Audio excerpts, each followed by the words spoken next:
کر دے میرے آقا اب نظر کرم. جو یہ کہتے ہیں ہمیں اہل حق عالم کی پہچان نہیں ہوتی وہ جھوٹ بولتے ہیں، کیونکہ اللہ نے اہل حق کی اتباع پر جنت اور جہنم کا مدار رکھا ہے. تو یہ ہو نہیں سکتا کہ اللہ نے اہل حق تک پہنچنا اتنا مشکل بنا دیا ہو کہ آپ کنفیوز ہوں. اس کی مثال ایسے ہے جیسے اگر کوئی یہ کہے کہ بھائی محمد صلی اللہ علیہ وسلم نے نبوت کا دعویٰ کیا، موسیٰ علیہ السلام نے نبوت کا دعویٰ کیا، لاٹھی کو موسیٰ علیہ السلام سانپ بنا دیا کرتے تھے، تو فرعون نے کہا نا کہ بھئی یہ تو جادو ہے، اور واقعتاً جادوگر ایسے کرتب دکھاتے ہیں. تو اللہ نے دودھ کا دودھ پانی کا پانی کر دیا کہ نہیں کر دیا؟ جادوگروں کی زبان سے گواہی دلوائی کہ یہ جادوگر نہیں ہے. تو جیسے اللہ سچے نبی میں اور جھوٹے نبی میں فرق کر دیتے ہیں، تو علماء انبیاء کے وارث ہیں. اب دین براہ راست نبی سے نہیں سیکھا جاتا، نبی کے وارثوں سے سیکھا جاتا ہے، کیونکہ نبی اب دنیا میں موجود نہیں ہے. تو اللہ تعالیٰ نے دین کو قیامت تک باقی رکھنا ہے، تو اللہ اہل حق علماء اور اہل باطل علماء میں بھی فرق رکھیں گے. نہیں آ رہی میرا خیال ہے بات؟ کچھ دن ان کی مجالس میں آپ بیٹھیں گے تو اندازہ ہو جائے گا کہ یہ بندہ 1 نمبر ہے یا 2 نمبر ہے. سمجھ میں آئی بات؟ تو جو 1 نمبر ہو اس کی تقلید کرنی ہے، جو 1 نمبر نہ ہو اس کی تقلید نہیں کرنی. اس پہ بھی لوگ ایک سوال پیدا ہوگا کہ بھئی ہم نے تو 1 نمبروں میں بھی بہت اختلافات دیکھے ہیں. کیا خیال ہے کہ بھئی وہ بھی کہتا ہے، اس سے بھی بات سنو تو لگتا ہے 1 نمبر ہے، ادھر جاؤ تو وہ بھی کیا لگتا ہے 1 نمبر ہے. تو یاد رکھو 1 نمبر میں اختلاف ہو جانا یہ اس کی دلیل نہیں ہے کہ ان میں سے لازمی 1-2 نمبر ہے. اب گنتی آتی ہوگی تو پھر 1 نمبر 2 نمبر کا فرق سمجھ میں آئے گا نا. کسی مسئلے میں اختلاف ہو جانا علماء کا یہ اس کی علامت نہیں ہے کہ لازمی ان دونوں میں سے 1-2 نمبر ہے. کیونکہ مسائل کی جو قسمیں ہیں نا وہ 2 قسمیں ہیں. ایک قسم تو ہے عقائد کی، بنیادی عقائد، ہر قسم کا عقیدہ نہیں، بنیادی عقائد، توحید، رسالت، ختم نبوت، نمازیں کتنی فرض ہیں 5، یعنی جو اجماعی مسائل چلے آ رہے ہیں. شادی شدہ زنا کرے تو اس کی سزا کیا ہے؟ رجم. نبی صلی اللہ علیہ وسلم جسم اطہر کے ساتھ کہاں گئے؟ معراج پہ. حضرت عیسیٰ علیہ الصلوۃ والسلام بولو بھائی زندہ ہیں آسمانوں پہ، اسی دنیاوی حیات کے ساتھ زندہ ہیں، قرب قیامت میں نازل ہوں گے. فرشتوں کا وجود، جنات کا وجود، انبیاء کا وجود، کہ انبیاء کرام کی تمام انبیاء کی نبوت پر ایمان لائے، تقدیر پر ایمان، صحابہ سے محبت. قرآن نے جگہ جگہ صحابہ سے اظہار کیا کہ میں ان سے راضی ہوا. سمجھ میں نہیں آ رہی بات؟ ان میں حضرت معاویہ بھی داخل ہیں. کسی صحابی سے اگر کوئی غلطی ہو تو ہم یہ نہیں مانتے کہ صحابی معصوم ہے، غلطی ہو سکتی ہے، مگر ان صحابی کی نیکیاں اتنی ہیں کہ یہ نیکیاں ان کی غلطیوں کو کھا جائیں گی. قربانی ایسی ہیں. جیسے باپ سے محبت کرنا یہ فرض ہے یا نہیں ہے؟ بولو بھائی، چاہے ابا غلطی کیوں نہ ہو. کیا خیال ہے؟ لیکن آپ پھر بھی محبت کریں گے کیونکہ آپ کے ابا ہیں وہ.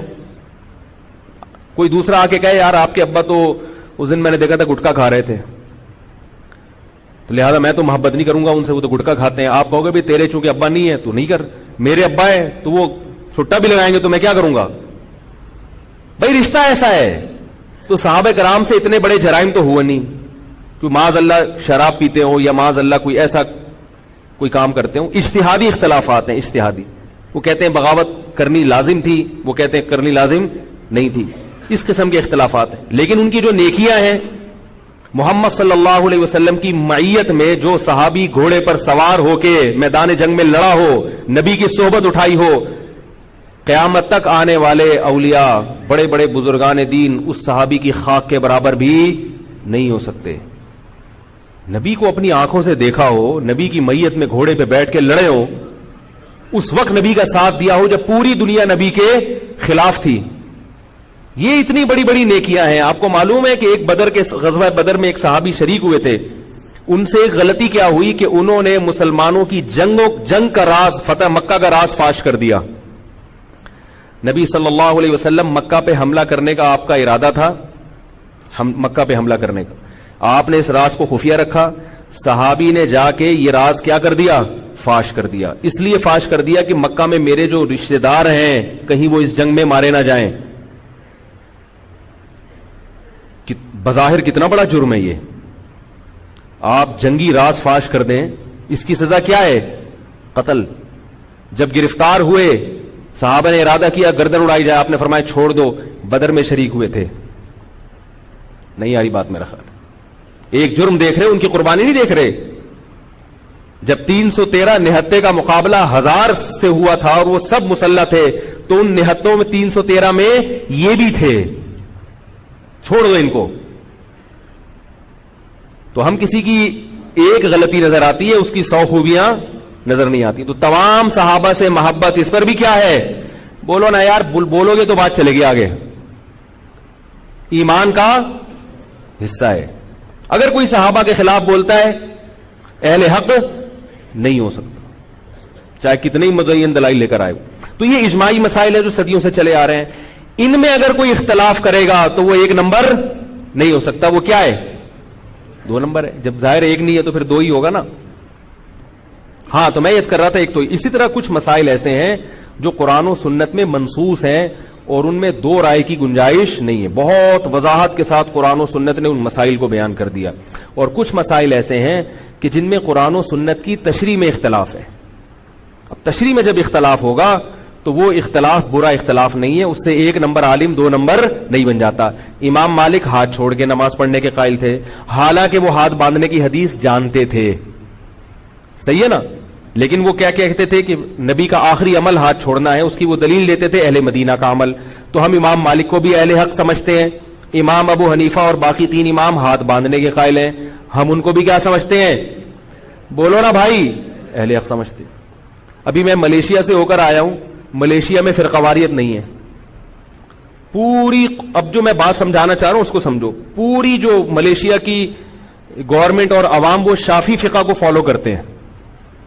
کچھ احناف بھی ہیں, کچھ پاکستان مسجد 2 مساجد کوالالمپور میں ایسی ہیں جو پاکستانیوں نے بنائی ہیں, وہاں فقہ حنفی کے مطابق نماز ہوتی ہے.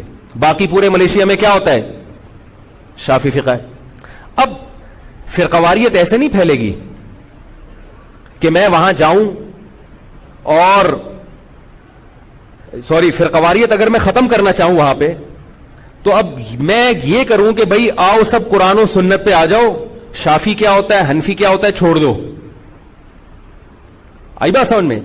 یہ اگر میں بات کروں گا نا تو نام اتحاد کا ہوگا, کام کیا ہوگا؟ امت کو, بولو بھائی, لڑانے کا. کیونکہ وہ جب سے اسلام ملیشیا میں آیا ہے, جب سے آیا اسلام ملیشیا میں, اس وقت سے وہ کس کو فالو کرتے چلے آ رہے ہیں؟ فقہ شافی کو. کیونکہ وہ ان کو بھی امام برحق سمجھتے ہیں جب سے اسلام وہاں آئے. بات آ رہی ہے سمجھ میں؟ اگر میں اس طرح کی بحث شروع کر دوں گا کہ رفع الیدین کرنا ہے کہ نہیں کرنا, امام کے پیچھے آمین کہنا ہے کہ نہیں کہنا, اس سے ایک نئی جنگ شروع ہو جائے گی. نام کیا ہوگا؟ قرآن و سنت کا. کام کیا ہوگا؟ امت کو لڑوانے. اسی طرح شافی لوگ اگر ہمیں وہاں چھیڑنا شروع کر دیں, میں نے وہاں نماز پڑھائی رفع الیدین کے بغیر, کسی شافی نے اعتراض نہیں کیا. میرے بیان میں ایک بیان ایسا جس میں زیادہ تر وہ شافی مسلک کے لوگ ہی بیٹھے تھے. یہاں بھی مسجد میں شافی لوگ نماز پڑھتے ہیں. اگر وہ مجھے چھیڑنا شروع کر دیں کہ بھئی نہیں یہ والی نماز غلط ہے, اور وہاں اور پاکستانیوں کو چھیڑنا شروع کر دیں, کیونکہ بر صغیر میں فقہ حنفی زیادہ رائج رہا ہے ہمیشہ سے, تو اس سے بھی نام قرآن و سنت کا ہوگا. کام کیا ہوگا؟ امت کو لڑوانے کا.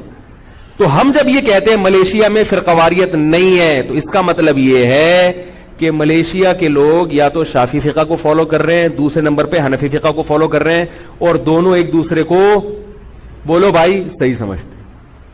اور اگر کوئی ان دونوں کو فالو نہیں بھی کرتا, وہ اخپل طریقے سے چل رہا ہے, مگر چل قرآن و حدیث ہی پہ رہا ہے, اس کو اس سے بھی کوئی چھیڑ چھاڑ. جیسے سعودی عرب میں دیکھو نا, سعودی عرب میں اہل حدیث بھی ہیں, سعودی عرب میں شافی بھی ہیں, ان کا جو سرکاری مذہب ہے عربوں کا وہ فقہ حنبلی ہے, لیکن چھیڑ چھاڑ نہیں ہے. کیا خیال ہے؟ چھیڑ چھاڑ نہیں. اس لیے سعودی عرب میں بھی فرقواریت نہیں ہے, حالانکہ سعودی عرب میں سب سے زیادہ مسلک ہیں. ایک ہی صف میں ہاتھ چھوڑنے والا ملے گا, اس کے ساتھ ہاتھ باندھنے والا ملے گا, اس کے ساتھ ہاتھ یہاں باندھنے والا ملے گا. امام میں نے خود دیکھا ہے, حرم کے امام میں ایک امام جہرن بسم اللہ پڑھ رہے ہیں, ایک امام آہستہ بسم اللہ پڑھ رہے ہیں. اور مسجد نبوی کے امام سورہ فاتحہ کے بعد وقفہ نہیں کرتے, ایک امام فوراً تلاوت شروع کر دیتے ہیں, دوسرے امام آئیں گے سورہ فاتحہ کے بعد وقفہ کرتے ہیں. اب فرقواریت ختم ایسے نہیں ہوگی کہ آپ کہیں ان میں سے صحیح کون ہے. بھائی یہ مسائل صدیوں سے اختلافی چلے آ رہے ہیں, اور جب مجتہدین میں کسی مسئلے میں اختلاف ہو جائے تو ان میں سے یقینی طور پر کسی ایک کو بھی غلط نہیں کہہ سکتے, کیونکہ قرآن و سنت میں اگر واضح تشریح ہوتی تو مجتہدین میں اختلاف نہ ہوتا. اگر قرآن نے ان فروئی مسائل کو دودھ کا دودھ پانی کا پانی کی طرح بیان کر دیا ہوتا تو ان چاروں ائمہ میں پھر رائے میں اختلاف نہ ہوتا. اختلاف ہونا اس کی علامت ہے کہ قرآن و حدیث نے اس بارے میں بہت زیادہ وضاحت نہیں کی ہے ان مسائل میں. اور اس میں حکمت کیا ہے قرآن و سنت کی؟ شاید یہ حکمت ہو کہ امت اختلاف رائے کا تحمل سیکھے. نہیں آئی میرے خیال ہے بات سمجھ میں, کیونکہ یہ سبق زیادہ اہم ہے. بھائی یہ بھی ہوتا ہے آپ کی رائے کے خلاف اگر چل رہا ہے نا, آپ کے مسلک کے خلاف چل رہے, وہ برداشت کرو. گاڑیوں کے پیچھے لکھا ہوتا ہے نا, لکھا ہوتا ہے تپڑ ہے تو پاس کرو ورنہ برداشت کرو. وہ ٹرک کے پیچھے لکھا ہوتا ہے رکشے والے کو ڈرا رہا ہوتا ہے, وہ بھائی تو اگر اوورٹیک کر سکتا ہے کر لے ورنہ کیا کر برداشت. اوورٹیک کی کوشش کرے گا تو رکشا جب ٹرک کو اوورٹیک کرے گا تو کچل کے نیچے آنے کا خطرہ ہے. تو اس لیے اس اختلاف میں حکمت کیا ہے کہ بھئی رائے کا اختلاف آپ برداشت کریں, امت میں برداشت کی پالیسی پیدا ہو, جو آج کل ہمارے ہاں مارکیٹ سے برداشت چھاٹ ہے. طلاقیں بھی غصے میں دے دیتے ہیں, ایک دم برداشت کے وہ پاگل ہو گیا تھا میں. تو پاگل آدمی دنیا میں کچھ بھی نہیں کر سکتا, جس میں برداشت نہیں ہے وہ کچھ نہیں کر سکتا. تو اس امت کو اللہ نے اس دنیا کی امامت کے لیے بنایا ہے کہ تم نے دنیا میں حکومت کرنی ہے, امامت کرنی ہے.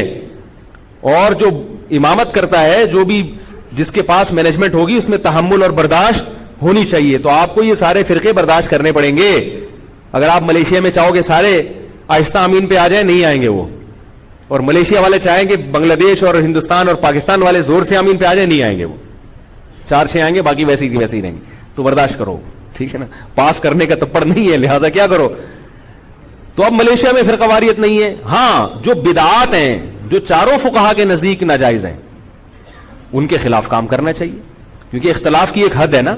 قرآن و سنت کی تشریح میں جو اختلاف ہوگا وہ تو ٹھیک ہے. بعض چیزیں بنا لی گئی ہیں, بدعت, سویم, تیجا, 40واں, میت پہ حلوے, مانڈے, بریانی کی دیگیں, یہ کہاں ہے بھائی؟ یہ تو کسی فقہ میں نہیں ہے.